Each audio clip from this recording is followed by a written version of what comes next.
Mission successful হয়েছে, celebrate করবে না তোমরা? জিনের কথা শুনে সবাই দৃষ্টি ফেরায় তার দিকে। ইয়ঙ্গি কোনো জবাব দিল না, বরং তের পাশ থেকে উঠে দাঁড়িয়ে বলল, তোমাকে এমন ঘটনা ঘটাতেই হলো? শোনো মেয়ে, এসব ব্যাপার থেকে দূরে থাকবে তুমি, খবরদার। এ ধরনের পাগলামো করতে থাকলে জিনের বিপদ কমবে বই কি আরো।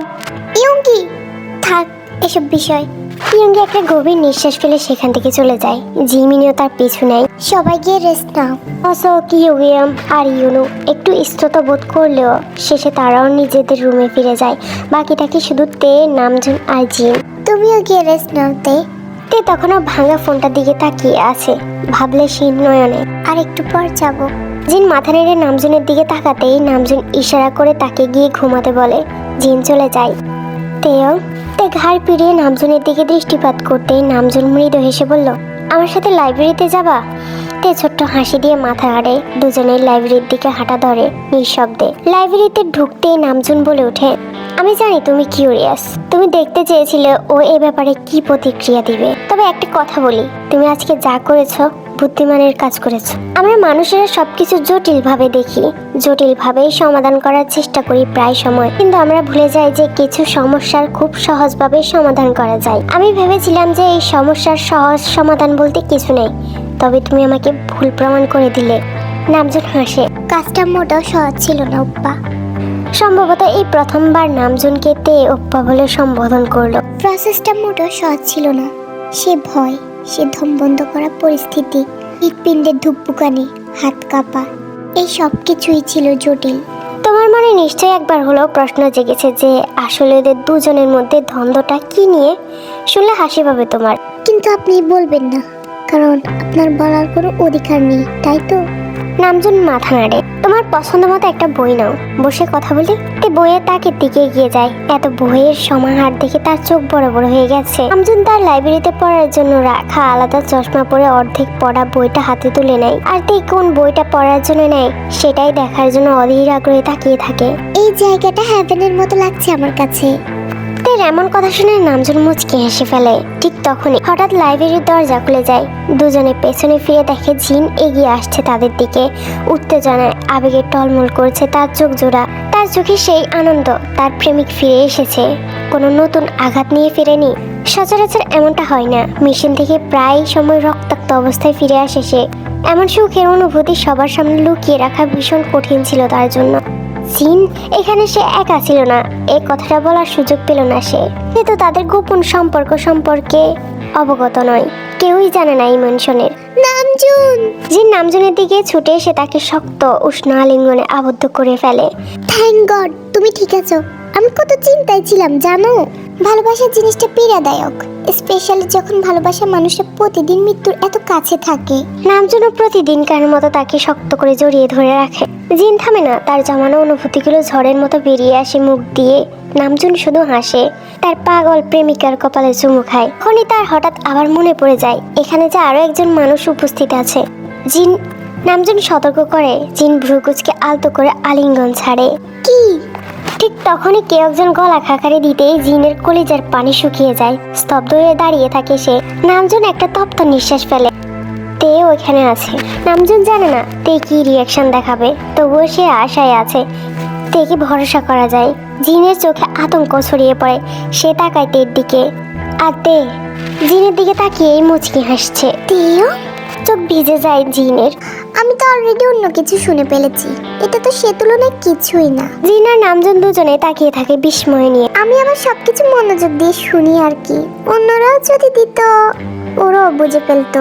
তোমরা দুজনে লুকাতে পারো নাই ভালো করে। তোমরা যদি ভয় পাও সবাই জেনে যাবে বলে, তাহলে দয়া করে একটু আর সাবধান হও। তুমি বলে দিবে না? ওই সাইকোটা তোমাদের দুজনের গদ্দান নিবে যদি জানতে পারে। আর আমার মন মানসিকতা এতটাও নিস না যে সবাইকে বলে বেড়াবো। এসব বলে আমার লাভ কি বলো? ও তো আমাকে বের করবে, সাথে নামজুনও রেহাই পাবে না। মাফিয়া ফ্যামিলির অংশ কিছুই মানবে না ও। আমি আমার ফ্রেন্ডকে হারাতে চাই না, সো ডোন্ট ওয়ারি, কাউকে কিচ্ছু বলবো না। সেদিন রাতেও তো অনেক কিছু শুনেছি, তবুও তো কাউকে কিছু বলিনি। জিনার নামজুন লজ্জায় লাল হয়ে যায়। তে মুচকি হাসে। থ্যাঙ্কস তে। তাকে ফ্রেন্ড বলেছে তে। ভাবতে জিনের মুখে আবারও হাসি ফুটে ওঠে। আমি আসলে একটা বোকামি করে ফেলেছি।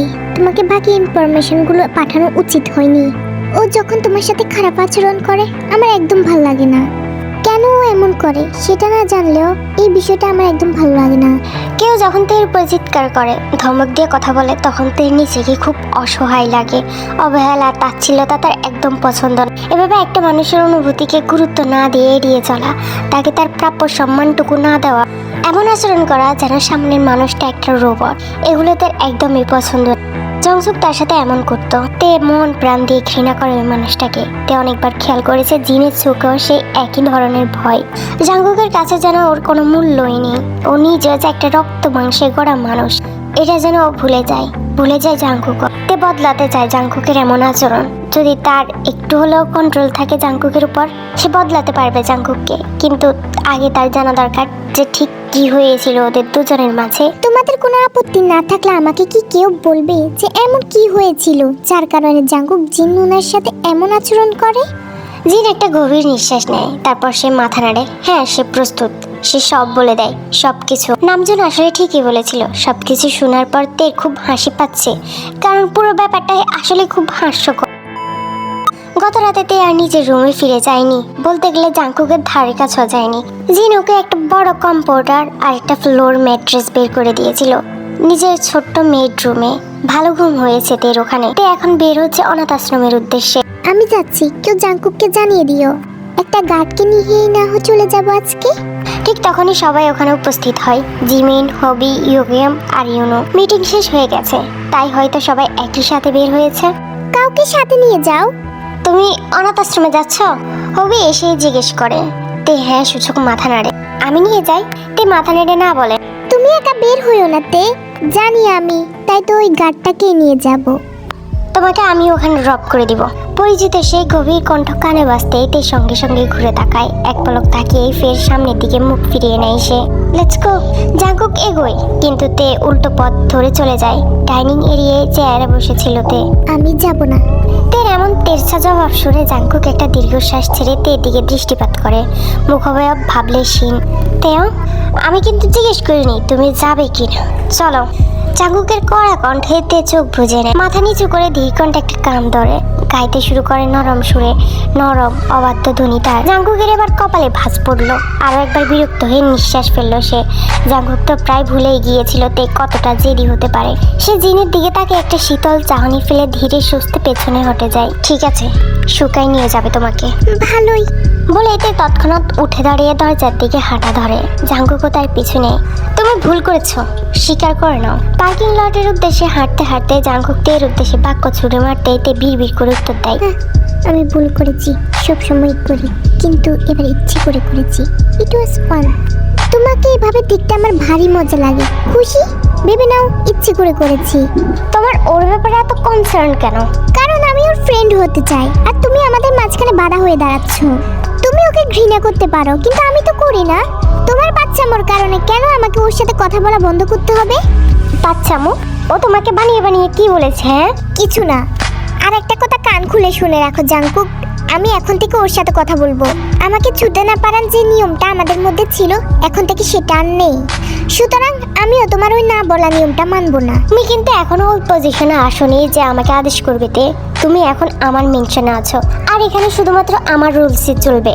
হ্যাঁ, তুমি নিজেই আমাকে এখানে টেনে এনেছো। আমাকে আনার জন্য তুমি মানুষ পর্যন্ত খুন করতে, কিন্তু আমি সেটা হতে দিইনি। স্বেচ্ছায় এসেছি তোমার সাথে। এখন আমি শুধু চাই তুমি তোমার সেই প্রমিসটা মনে রাখো। তুমি আমাকে এখানে নিয়ে আসার সময় গাড়ির ভিতরে যে প্রমিসটা করেছিলে সেটাই। যেদিন আমার মনে হবে তুমি ওর মতো হয়ে যাচ্ছ, আমি সেদিনই চলে যাব, আর তুমি আমাকে বাধা দিতে পারবে না। তাই আমাকে এত বোঝানোর চেষ্টা করো না যে আমি কোন পজিশনে আছি আর এখানকার বস কে। আমি জানি তুমিই বস, কিন্তু আমি তোমার কেনা সম্পত্তি নয়। আমার সাথে ওইভাবে আচরণ করতে পারবে না তুমি। আমাকে কন্ট্রোল করার কোনো অধিকার নেই তোমার। তাই জাঙ্কুকের সামনে পাশ ফিরে কোমর থেকে কাপড়টা সরিয়ে নেয়। সূর্যের আলোতে ক্ষতের দাগটা স্পষ্ট হয়ে ফুটে উঠেছে। জাঙ্কুক এই দাগ দেখেনি। তে নিজের বিছানায় ন্যাকেট অবস্থায় থাকা সত্ত্বেও দেখেনি, কারণ তখন ঘরের আলো ছিল খুবই মৃদু। কাটা দাগটা 2 ইঞ্চির মতো হবে বাঁ পাশের কোমরে। দেখে মনে হচ্ছে 1 বছর কিংবা 1.5 বছর আগের ক্ষত। রং ফ্যাকাশে হয়ে গেছে, কিন্তু দাগ পুরোপুরি মুছে যায়নি। ক্ষতের দাগ আর কলঙ্কের দাগ কখনোই মুছে যায় না। আমি ন্যাকেট অবস্থায় ওর বিছানার পাশে ফ্লোরে বসেছিলাম। ও ভীষণ রেগেছিল, একটা গ্লাসের ফুলদানি ফ্লোরে ছুঁড়ে মারে।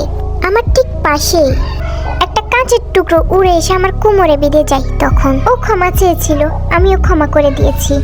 তে জামা ঠিক করে জাঙ্কুকের দিকে তাকায়। এভাবে যাতা ছুঁড়ে মেরো না যখন তখন। কিন্তু আমি এখানে তোমার দোষ দিচ্ছি না, আমি তোমাকে উস্কে দিয়েছিলাম, সাহস দেখিয়ে মজা করেছি, নিজের সীমা লঙ্ঘন করেছি। তুমি তো জানতেই না জংসুক এমন কাজ করেছে। হয়তো রাগ হচ্ছে তোমার, কারণ আমি বারবার প্রতিটি কথায় ওকে টেনে নিয়ে আসি, যাতে তুমি ভাবো তুমি ওর মতো। তোমার যা ইচ্ছা তুমি তাই করো জাঙ্কুক, আমি মানিয়ে নিব। C you soon. জাঙ্কুক কিছু বলে না, নিঃশব্দে তের প্রতিটা কথা শুনে। জাঙ্কুক কিছু বলে না, নিঃশব্দে তের প্রতিটা কথা শুনে।